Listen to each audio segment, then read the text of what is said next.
ଯାତ୍ରା ଦାସକାଠିଆ ପାଲା ଏସବୁ ଆମ ସଂସ୍କୃତିର ପରିଚୟ। ଦାସକାଠିଆ ପାଲା ତ ବହୁତ ହଜି ହଜିକି ଗଲାଣି, ତା ପ୍ରତି ଲୋକମାନେ ଆଉ ଆକୃଷ୍ଟ ହେଉନାହାନ୍ତି। ଅବଶ୍ୟ ୟୁଟ୍ୟୁବ ମାଧ୍ୟମରେ ଅନେକ କଳାକାରମାନେ ପାଲା କଳାକାରମାନେ ଯେଉଁମାନେ ଭଲ କଳା ପ୍ରଦର୍ଶନ କରୁଛନ୍ତି ଏବଂ ବହୁତ କିଛି ସେମାନେ ଆମର ସଂସ୍କୃତି ପରମ୍ପରା ଏବଂ ବିଭିନ୍ନ ଧାର୍ମିକ କଥାକୁ ବୁଝେଇବାକୁ ଚେଷ୍ଟା କରୁଛନ୍ତି। ତାରି ଭିତରେ କିଛି ଦେଖିବାକୁ ମିଳୁଛି, ମାତ୍ର ଯେଉଁଠି ପାଲା ହେଉଛି ଦାସକାଠିଆ ହେଉଛି ସେ ଜାଗାରେ ବହୁତ କମ୍ ଲୋକ ରହୁଛନ୍ତି। ବହୁତ ଗୁଡ଼ାଏ କ୍ୟାମେରା ଲାଗୁଛି କିନ୍ତୁ ଲୋକ ବହୁତ କମ୍ ରହୁଛନ୍ତି। ଠିକ୍ ସେମିତି ଯାତ୍ରାରେ ଏବେ ବହୁତ କିଛି ପରିବର୍ତ୍ତନ ହେଇଛି।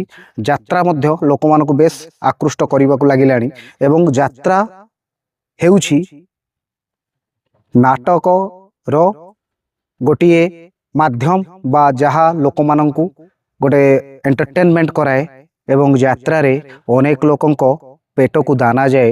ଯାତ୍ରା ଜଣେ କଳାକାରର ନିଖୁଣ ଅଭିନୟକୁ ଦର୍ଶାଇଥାଏ।